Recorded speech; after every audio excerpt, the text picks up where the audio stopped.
Morning students, आज हम solid state को आगे से पढ़ना शुरू करेंगे, यानी घनीय क्रिस्टल निकाय में कणों की संख्या की गणना, calculation of number of particles in cubic crystal system. तो देखिए, सबसे पहले हम आपको समझा दें कि ये क्या होता है। घनीय क्रिस्टल निकाय में तीनों अक्षों की लंबाई मतलब ये देखिए तीन अक्ष, ये और ये क्या है आपके तीन अक्ष, this one and this one. तो तीनों अक्षों की लंबाई समान होती है, यानी कि जब a = b = c, ठीक, एवं तीनों अक्षीय कोणों का मान भी 90 डिग्री होता है, जैसा कि आपका इस क्यूब में है, दिख रहा है। तीनों की लंबाई, ऊंचाई, चौड़ाई तीनों समान है और एंगल भी क्या है, 90 डिग्री। अतः घनीय क्रिस्टल निकाय में 3 प्रकार की मात्रक एकक कोष्टिका हो सकती हैं। ऐसे घनीय निकाय में कितनी मात्रक कोष्टिका होती हैं? 3 प्रकार की हो सकती हैं। कौन कौन सी? पहली है सरल घनीय मात्रक कोष्टिका। सरल घनीय मात्रक कोष्टिका, हम पहले क्या बता रहे हैं, घनीय क्रिस्टल निकाय मतलब पूरा कंप्लीट सिस्टम। और यहाँ हम जो पढ़ रहे हैं वो क्या है, एकक कोष्टिका, यानी कि यूनिट सेल जो मैंने आपको बताया था, ये इसे एक यूनिट सेल कहते हैं, जिसके बार बार रिपीट होने से पूरा क्या बनता है, सिस्टम। तो आपका ये है सिंपल क्यूबिक यूनिट सेल।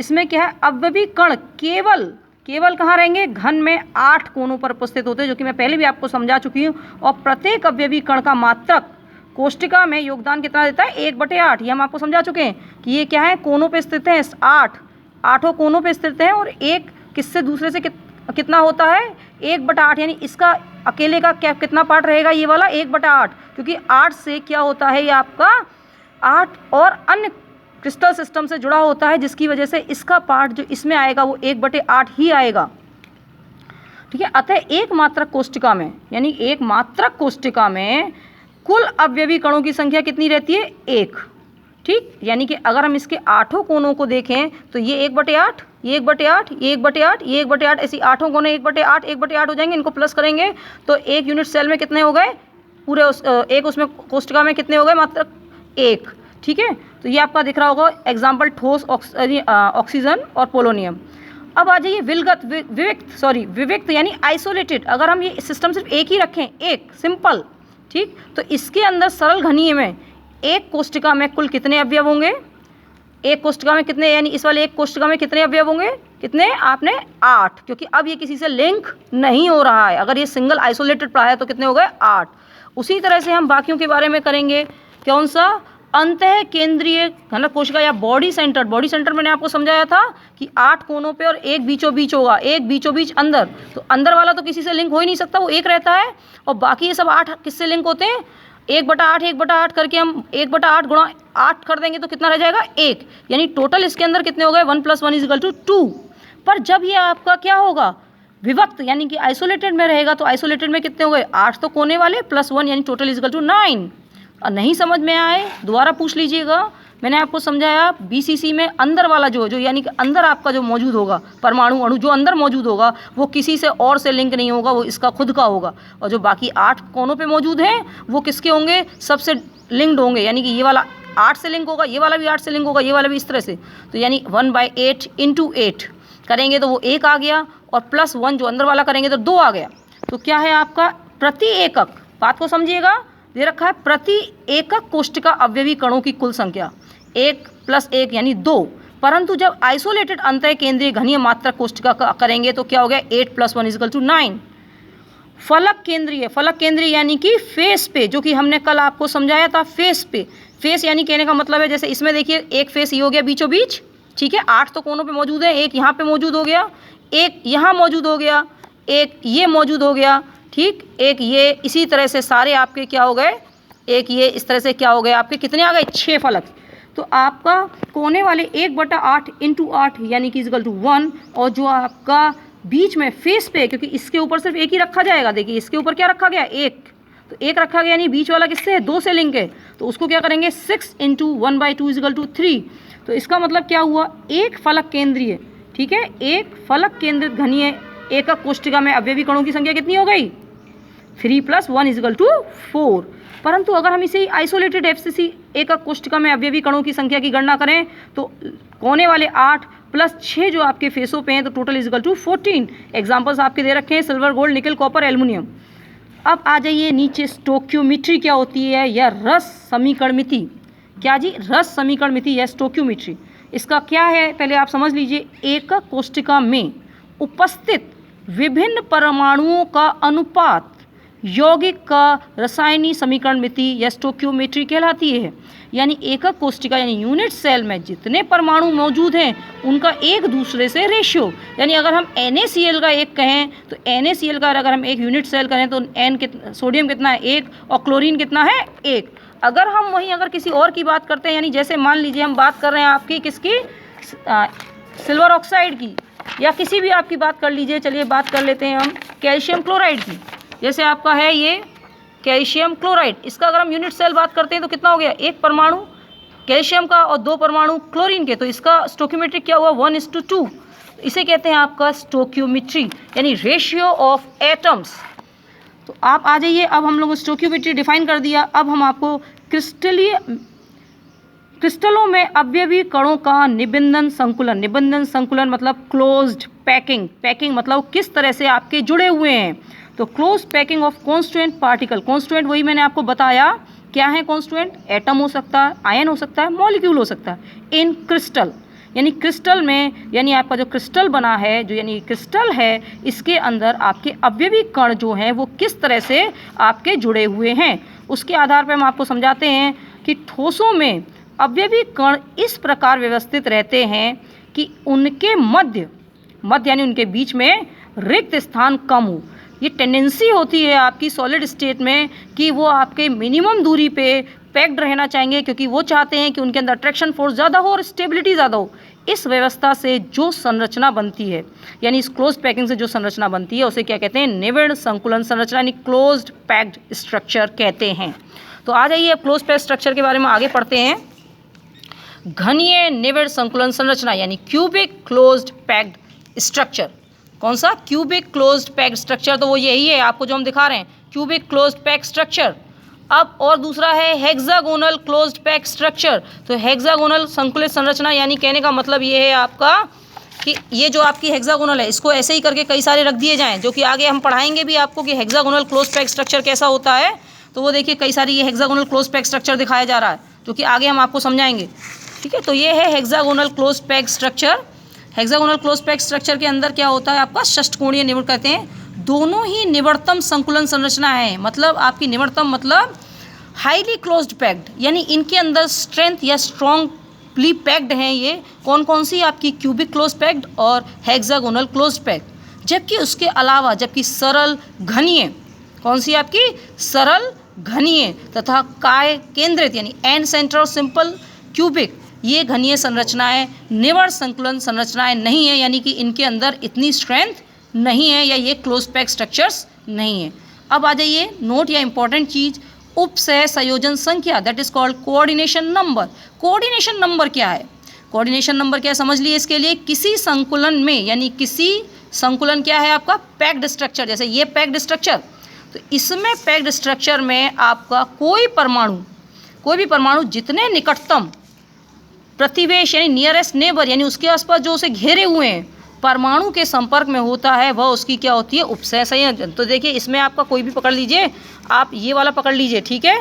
इसमें देखिए एक तो ये इससे घिरा हुआ है, इधर घिरा हुआ है, इधर घिरा हुआ है, एक नीचे की तरफ घिरा हुआ है, ठीक है। तो या बीच वाला आप देख लीजिए, इसको बीच वाले में देखना शायद ज़्यादा आसान रहेगा आपके लिए। ये इधर भी टच है, इधर टच है, इधर टच है, ऐसे करके कितने जगह से टच हुआ है। तो इसको आप समझने के लिए देखिए आगे हम बताते चल रहे हैं। तो उसे कहते हैं आपका नियरेस्ट, जितनों से वो आपका संपर्क में होगा, आपका क्या? परमाणु, अणु या आयन, वो उसकी क्या कहलाई जाएगी? Coordination number. तो अब आ जाइए, अतः त्रिविमीय निविड़ संकुलन संरचना के निर्माण हेतु निम्न रिक्त पदों प्रयुक्त होते हैं। कौन कौन से? तो देख लीजिए निम्नलिखित कौन कौन से हैं। निम्नलिखित एक है एक विमीय निविड़ संकुलन। एक विमीय निविड़ संकुलन कहने का मतलब है जिसमें सिर्फ एक सीधाई में हो, यानी कि आपके हम मान लीजिए, हम क्या मान लें? परमाणु अणु को क्या मान लें? एक गोला मान लें। तो देखिए मैं आपको दिखा रही हूँ, ये इस तरह से आप इनको लगाते चलिए, ये आपका क्या हो गया? एक विमीय हो गया, ठीक है। ये आपका क्या बना रहा है? एक विमीय दिख रहा है। ये आपका एक विमीय यानी कि सिंगल लाइन में एक सिंगल लाइन है। ये हो गया आपका एक विमीय यानी कि वन डायमेंशनल पैकिंग, जिसमें आप देखो अगर आप किसी बीच वाले को उठा लो तो किससे लिंक है, 2 से लिंक है, यानी इसका कोऑर्डिनेशन नंबर क्या है 2। कोऑर्डिनेशन नंबर क्या है इसका 2। फिर नेक्स्ट आ जाइए द्विनिविड़ संकुलन संरचना। क्या है द्विनिविड़ यानी 2 डायमेंशनल क्लोज्ड पैकिंग। अब 2 डायमेंशनल क्या है देखिए, 2 डायमेंशनल में 2 तरह की हैं। 2 डायमेंशनल में है स्क्वायर क्लोज पैकिंग और दूसरी है हेक्सागोनल क्लोज पैकिंग।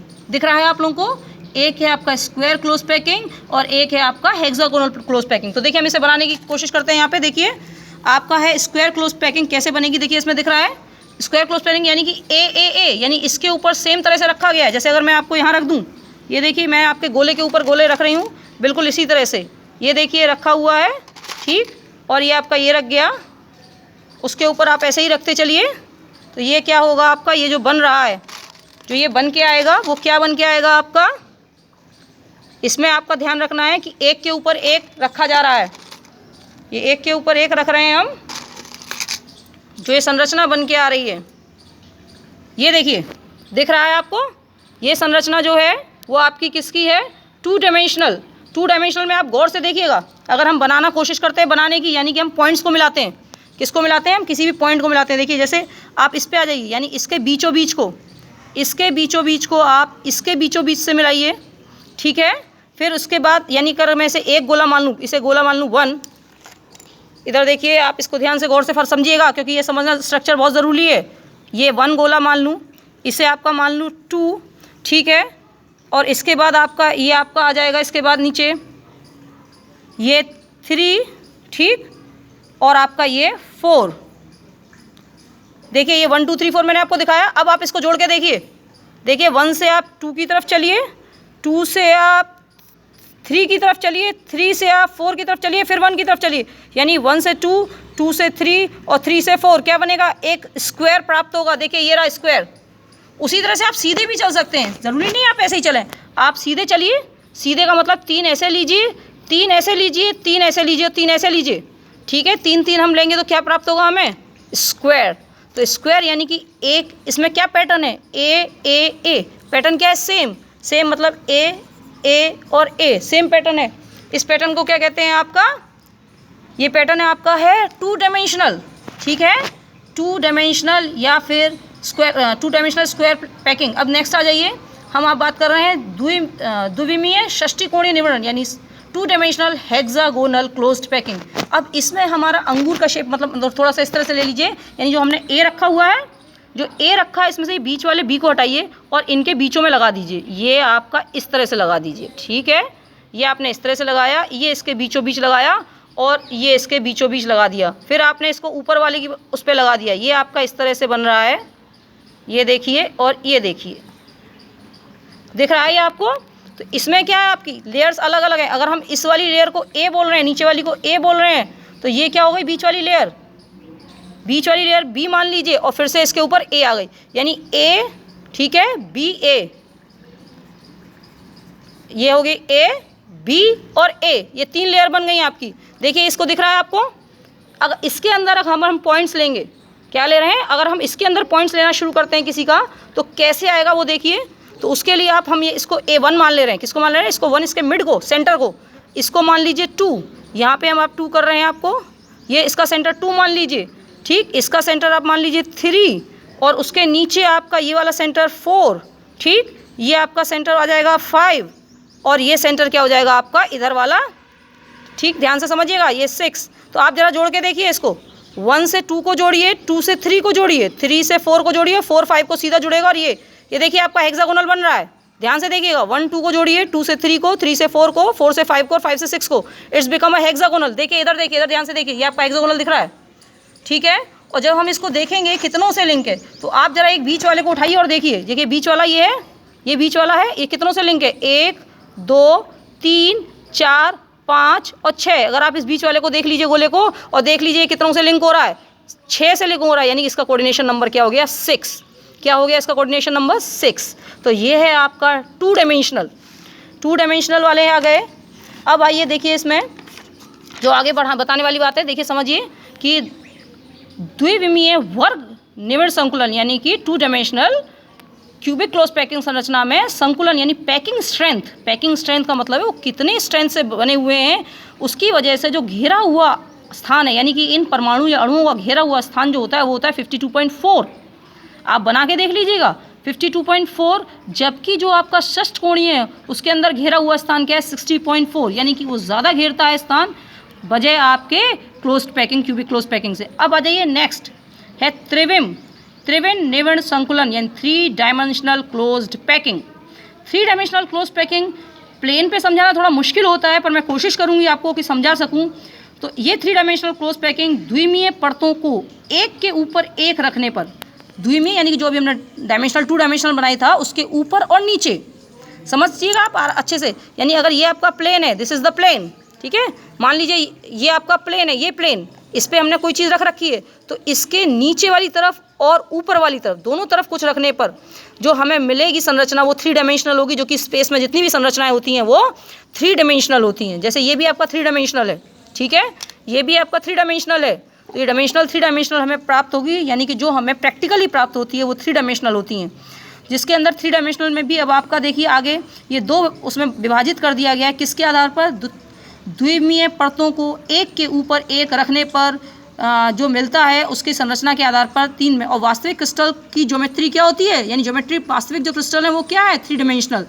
तो इसमें एक है आपका वर्ग निविड़ संरचना। वर्ग मतलब वही हमने आपको समझाया था कल कि वर्ग मतलब पीछे समझाया था कि वर्ग वाला क्या है स्क्वायर क्लोज पैकिंग, और दूसरा क्या है आपका वही आपका षष्ठकोणीय निविड़ संकुलन यानी कि हेक्सागोनल। तो पहले हम बात कर रहे हैं किसकी, वर्ग की। तो वर्ग में देखिए जो मैंने आपको कल मतलब अभी बताया था थोड़ा पहले, इससे पहले वीडियो में, कि वर्ग की अगर हम बात कर रहे हैं तो वर्ग को आप यानी एक और ले लीजिए ये, और ये वर्ग बन गया, ये आपका जो वर्ग बन गया है, देखिए वर्ग दिख रहा है, इसके ऊपर हम ऐसे ही करके और रख देते हैं। ये देखिए ये जैसे इसके ऊपर एक और रख दी जाए, ये डबल रख दी जा रही है। देखिए अगर मैं इसके ऊपर डबल रख रही हूँ इस तरह से, ठीक, इसके ऊपर डबल रख रही हूँ इस तरह से, ये आप देख रहे होंगे इस तरह से, इसको दिखाने के लिए कि अलग अलग कलर की 2 रखी हुई हैं, मैं आपका इसको चेंज करके यह रख रही हूँ, येलो के ऊपर रेड रख के आपको समझाने की कोशिश कर रही हूँ कि किस तरह से आपका 2 डायमेंशनल गया, ठीक, ये 3 डायमेंशनल होगा। ये देखिए आपका एक ऊपर रख दिया हमने, और इसी तरह से मैं अगर एक एक नीचे रख दूँ, इसके एक एक ऊपर रख दिया और एक एक नीचे रख दिया, यानी स्पेस में हम 3 डायमेंशनल यानी एक्स वाई जेड तीनों एंगल्स पे, एक्सेस पे, एक्स वाई जेड तीनों एक्सेस पे हम रख दें और रखने की तरीका हमारा सेम हो, तो वो बनता है ए सामान्य घनीय जालक और उसकी एकक कोष्ठिका।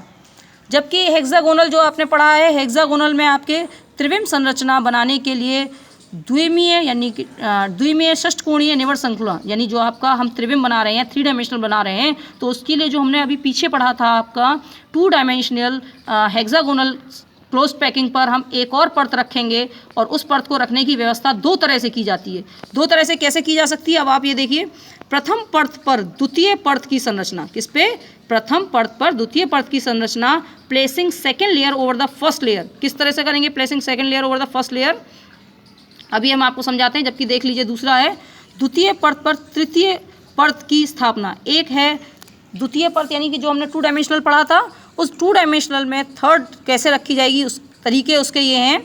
तो पहला देखिए द्वितीय परत पे तृतीय परत की संरचना कैसे है। तृतीय परत को द्वितीय परत के निम्नलिखित 2 प्रकार से रखा जा सकता है। कैसे रखा जा सकता है 2 प्रकार से, भाई यहाँ समझ लीजिए आप। तो ये आपका है रिक्तियों के ऊपर, किसके ऊपर, रिक्तियों के ऊपर। तो पहले तो हम हेक्सागोनल की बात कर लेते हैं, तो पहले हम हेक्सागोनल बना लेते हैं यहाँ पे, ठीक है। हेक्सागोनल बनाने के लिए मैंने आपसे क्या कहा था, पहले हम ये हटाते हैं और हेक्सागोनल बना लेते हैं। हेक्सागोनल बनाने के लिए यानी क्या कर दीजिए आप, बीचों बीच में शिफ्ट कर दीजिए। देखिए इसको घर पे करके ज़रूर देखिएगा, और सबके घर में ये सारी चीज़ मौजूद होंगी, सबकी मम्मियों के पास, तो प्लीज़ इसको करके बना के देखिएगा। नहीं तो अगर नहीं भी हो तो आप गत्ते के गोले काट के भी बना सकते हैं, पर बना के ज़रूर देखिएगा, तभी दिमाग में जाएगा। क्योंकि आपका साइंस प्रैक्टिकल होता है, इम्प्रैक्टिकल नहीं। मॉडल बना के नहीं देखेंगे तो इमेजिनेशन पावर नहीं जाएगी। तो देखिए ये आपका हेक्सागोनल आ रहा था, ठीक है, जो हमने पढ़ा था अभी 2 डायमेंशनल में। 2 डायमेंशनल में अब हमने बात कर रहे हैं 3 डायमेंशनल की। तो देखिए 3 डायमेंशनल, ये जो बीच वाली चीज़ है वो जो हमने अपने पेपर पे बना रखी है वो है, ये बीच वाली चीज़ क्या है जो हमने पेपर पे बना रखी है वो है। और उसके ऊपर देखिए जो उसके ऊपर गोले हैं यानी गैप्स, जो उनके बीच में गैप्स हैं अगर हम उस पर रख देते हैं तो क्या बनेगा आपका, तो मैं आपको दिखा रही हूँ उसके ऊपर गैप्स। देखिए ये गैप है, ये हेक्सागोनल गैप दिखाई देंगे आपको।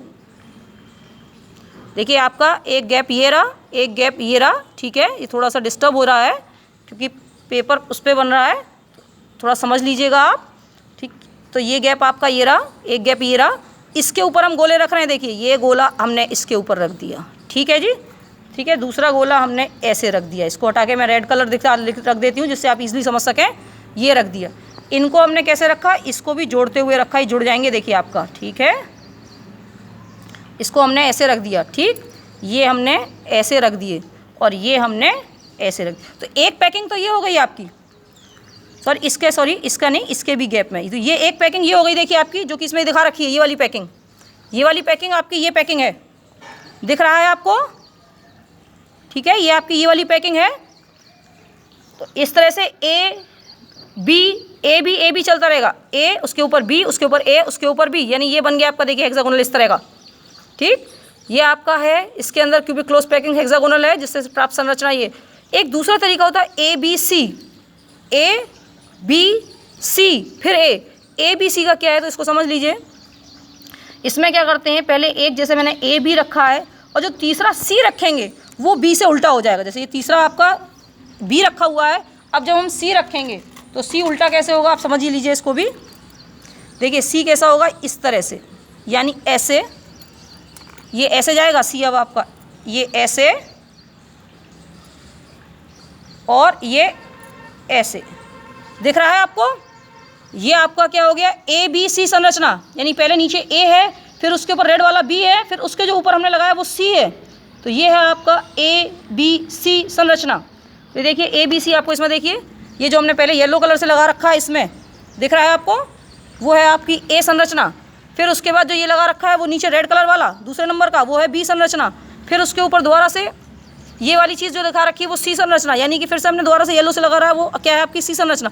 इसके ऊपर फिर से हम ए जैसा लगा देंगे, तो ये संरचना क्या है आपकी ए बी सी, जिसका देखिए ये एग्जाम्पल दे रखा है आपका, ये दिख रहा है, ठीक है। इस वाले को क्या कह रहे हैं हम, HCP, यानी कि हेक्सागोनल क्लोज्ड पैकिंग। इसको क्या कह रहे हैं हम, है 3 डायमेंशनली, इसे कह रहे हैं हम क्यूबिक क्लोज्ड पैकिंग। तो इस संरचना को क्यूबिक क्लोज्ड पैकिंग या आपका FCP भी कहते हैं। आज के लिए इतना ही काफ़ी है। चलिए नोट्स देख लीजिए, एक नोट समझ लीजिए, नोट क्या कहना चाह रहा है।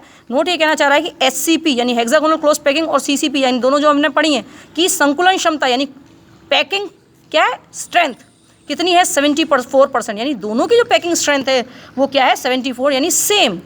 इनकी उपसय संयोजकता संख्या भी 12 होती है। दोनों की ही उपसय संयोजक संख्या यानी कोऑर्डिनेशन नंबर 12 होता है और स्ट्रेंथ भी बराबर होती है, बस तरीका रखने का अलग अलग होता है। आज के लिए इतना ही काफ़ी है, आगे इसको कल कंटिन्यू